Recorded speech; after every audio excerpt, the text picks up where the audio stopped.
嘿，大家伙儿早喽！9月30号星期一，假期前的最后一个工作日，开不开心？今天是9月的最后一个训练日，我距离600公里出门的时候还差17.39。今天早上出来的时候跑了，已经累计跑了582.61公里。今天来个轻松跑。开心迎接这个月的600公里，但是600公里不是我最多一个月。冬训的时候那个月跑了600，好像630多公里。这个月开始的前半个月跑的少，因为那时候还热呢。加油加油！昨天看柏林马拉松了吗？咱们频道一位观众给我发微信，2小时41，好厉害呀！但是2小时41，距离240，就我是深有体会的，我也是2小时41。再努力，天亮的越来越晚了。你看现在都已经快6点了，看没？行，那咱一会儿聊啊。今天跟大家聊聊昨天的比赛，聊聊这个月的600公里。聊聊下边的比赛，看前面朝霞还是挺好看的哈。昨天柏林马拉松，虽然昨天第1名的成绩在柏林来看不算是很厉害，但是奥运年嘛，没办法，高手们都不去。但是贾人家的成绩也不错，208开头了 ，PB 了。但是柏林真的不是一个适合普通人的冲 PB 的赛道，太窄了，你们应该能看到，对吧？他那高速赛道是给快的人准备的，在前面出发的人准备的。昨天吓我一跳，有人跟我说，搜索贾人家的追踪30公里的时候，好像比他慢4分多钟，有一个叫，就是写的是李博，但是柏林比赛的那个名字还是按照英文的顺序，就是名字在前，姓在后。按说我说那应该叫伯里才对呀，因为上下都是嘛。你看这个国建董，然后俄人加甲，对吧？我把那图贴屏幕上了，然后我就琢磨，中国跑。因为我一看国籍是中国，不是中国姓博的跑得快的好像没有啊。本来就是，而且叫李男的不能是伯利吧？我还跟家属聊呢，我说这谁呀？然后后来发了个朋友圈，有人说是李波，我反应过来了，但是兄弟把姓名填反了呀，这个搞笑了。但是你们看这种国际大赛其实也就那么回事，填反也就填反了。那时候来跑东京2016年的时候，好多人填反，因为在日本姓在前头，但是呢报名表是英文的，对海外选手你也弄不明白应该是姓在前头还是名在前头。所以现在严谨一点的比赛，怕你出错的报名都会告诉你这是你的 family name 还是这是你的 given name，这样就不能错了。像东京现在就已经都是这样了，所以你就不会填错了，填错也没事儿。一般海外比赛你去领东西，就看你的姓名和生日能不能对上，就看你证件的，连号都不核对的。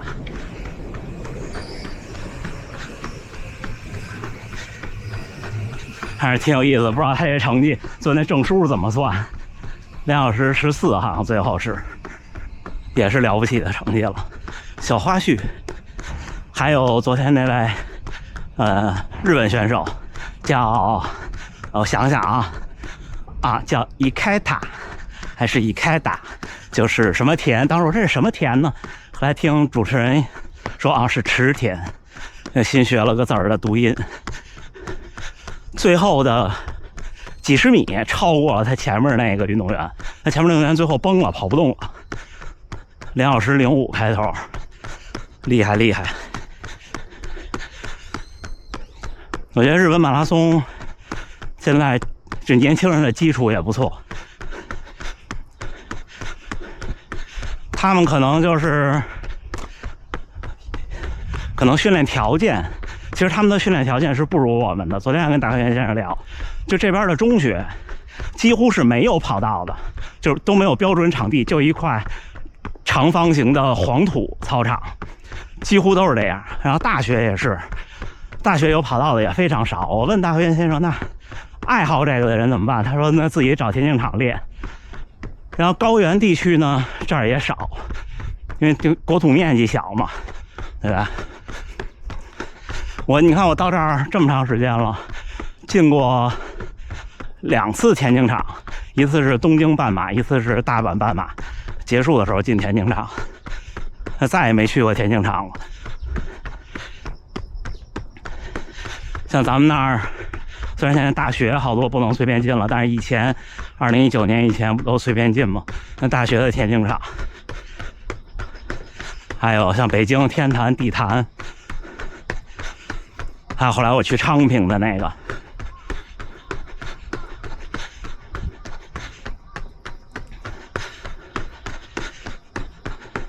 其实有没有田径场对普通人来说没有那么关键，马路上跑就行。但有时候专业运动员想按圈去跑强度的时候，有个田径场确实是好。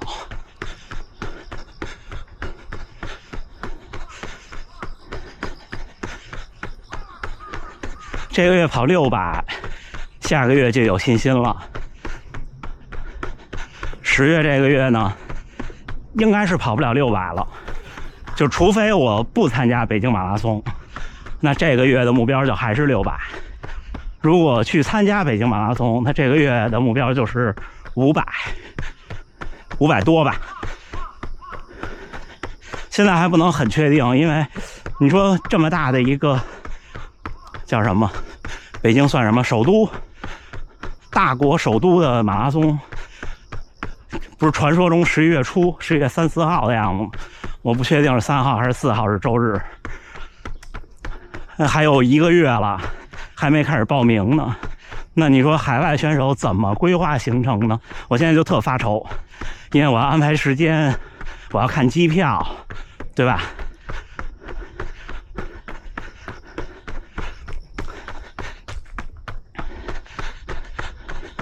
所以不知道，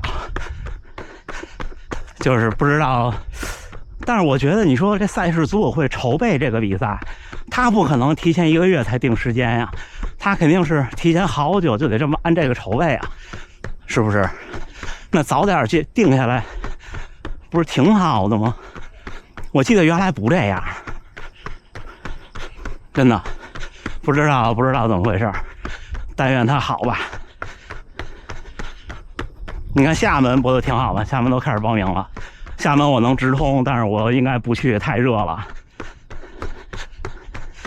好多比赛现在都能直通，比方说2025年亚培的年龄组，还有年龄组40岁以上的人参加排名。就大科研先生今年去悉尼，今年悉尼是年龄组的锦标赛，明年是纽约。纽约我也能直通，但是纽约太远，成本太高。但是明年我是第一次能参加年龄组的比赛，因为到明年纽约马拉松的时候，我已经满40岁了。不过这个年龄段的竞争太激烈，还没想好呢。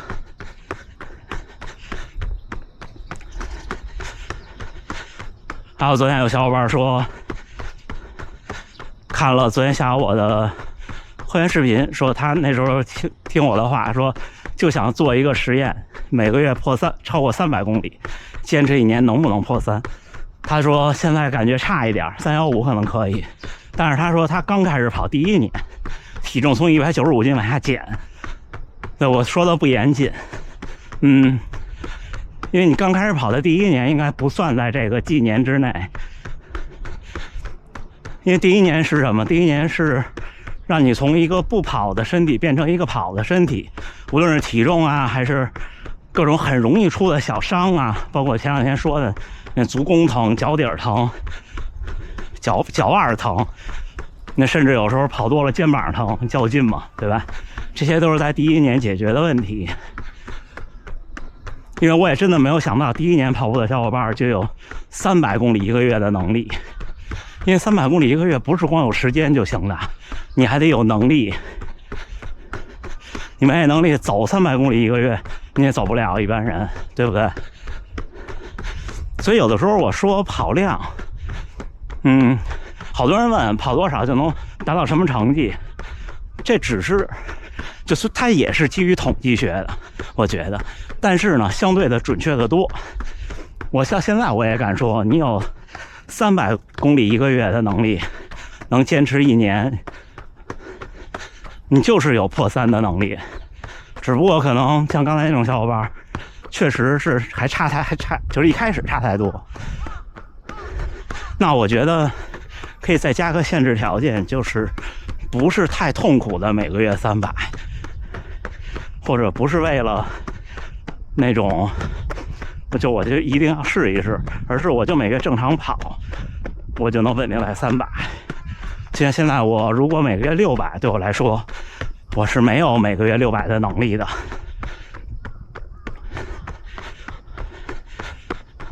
只不过我这个月跑到了600，然后我冬训的时候跑到过630多而已，但是我没有每个月600的能力，所以呢，我不能说我跑了600一个月，我就跟其他那些月都能正常跑到600的人去比成绩。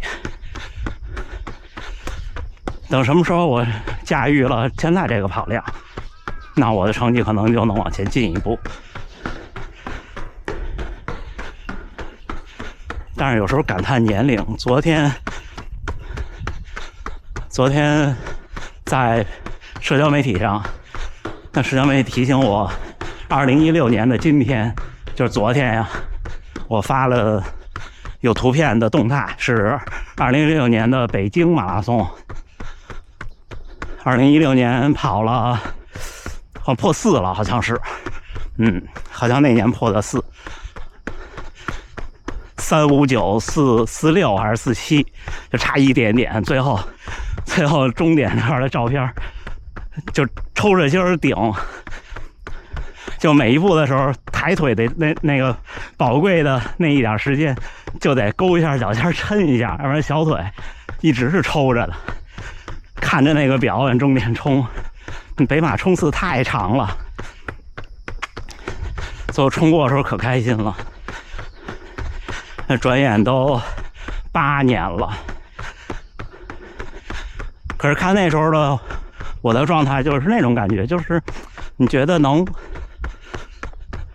就年轻的时候的状态是你的弹性特别高。就比方说吧，我现在不行了，我往前顶，我拼一下，有机会。随着年龄增长，这个弹性空间变小了，就是你差也差不到哪儿去。但是呢，你说我能创造奇迹吗？这个机会越来越小了。像现在我去跑比赛，我可能累，比方状态不好，也不会差太多；状态好呢，也不会差太多。所以我现在的目标就是要把以前，比方35岁以前，我要是想冲击240，那我可能有的时候，比方这场比赛天时地利人和，我拼一下。那时候老说天时地利人和嘛，对吧？还没准就拼过去了。现在呢，我得有真正的稳定的240的能力，我觉得我才能冲击。又带大家来冲大阪马拉松的冲刺路线了，11公里。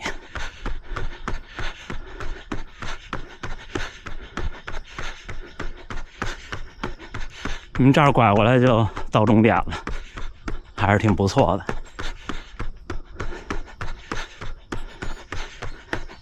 所以跑量这东西，它是一个，就是它和你的能力是互相的，互相上升的，没有说能力强跑量低，或者说跑量高能力弱，这些都是极小概率事件。我一般面对极小概率事件的时候，不往自己身上套，所以我不是那种病了上网搜索那种人。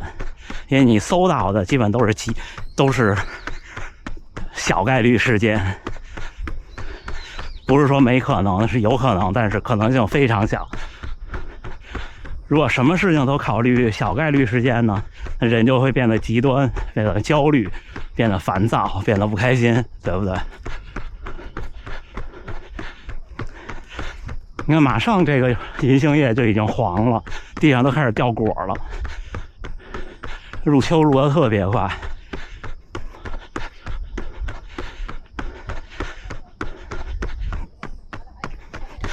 这周还有个大挑战，今天是我第3个训练日，明天第4个，但是后天是强度课的日子。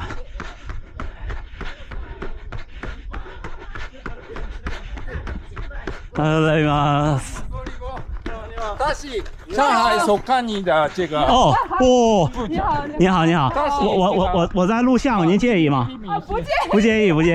哎，我是小伙伴们，大卫先生，您怎么？您请教您怎么称呼？您贵姓？海莲，姓高，高海莲，高海莲，您好。然后 Polly 脏我在中国在厦门马拉松时候认识的。哦，对，我们是很多年的老朋友了。他说，哎，聊着聊着天说，哎，我忘记带跑鞋了，我去买一双，说随便跑啦。第二天一看，哇，2级好厉害！大海莲先生厉害。OK， 小伙伴们，待会儿再聊啊。嘿，9月30号星期一清晨7点01，第3个训练日训练结束，17.4公里，平均配速5分25，心率131，这个月正好啊600公里，还行哈。刚才问大和源先生，我说这边用手势比6怎么比的？他说好像这样比就好像只有中国这样比，他们这边我知道比7是这样，那6就应该是这样，不确定啊。这又买了一个，零卡、零糖、零脂的乳酸菌饮料。就有弹幕有小伙伴就也不知道是真开玩笑还是真是来一句这你也信？那他写出来了，那我不信他信谁呢？这不是应该有各种的食品安全部门负责做检测、做配料吗？对不对？讲道理吧。当然了，他说0，只不过就是我国也是啊，它小于一个数就可以说0，那小于那个数你就不用考虑了，是不是？就是，哎呀，咱不抬杠啊。接着最后跟大家聊两句，跑量跟能力是相辅相成的。我跑600公里1个月是很艰难的，我还有5个训练日的时候，那时候还差125公里，就是平均每天25公里。你说这种有意义吗？这种其实对你实际的能力，就跑这一次600意义不大。但是呢，就像今天冬训，我那1个月跑了630多公里，好像是，它奠定我的一个信心，比赛中的信心，让你能把之前每个月500公里的跑量的能力发挥出来。这就是我说的追星逐月，就是你看着一个你觉得你追不上的目标去追的时候，你才能把自己的潜力发挥出来。潜力是什么呢？潜力就是自己训练过后自己能力的上限。因为很多时候我们比赛是发挥不出能力的上限的，就像自己练强度课也一样。没了，就这么个感悟，好吗？我接着喝我的零糖、零卡和零脂的饮料。它提供甜味的是那种甜味剂。你说甜味剂有害度吗？我觉得没有任何东西是完全对身体纯有益无害的。就是人活这一辈子就是吃进去一堆东西，然后吸进去一堆东西，然后最后呢一点一点损耗，然后你再自己锻炼，然后自己保养，跟这些抗争，然后走向最后损耗走向衰亡那么一过程，对吧？想那么多干嘛？行吧，最后还是祝大家能努力生活，健康平安。明天咱们第4个训练日回评论，也祝我的这个月的600公里好吗？咱们干杯！咱们明天再见。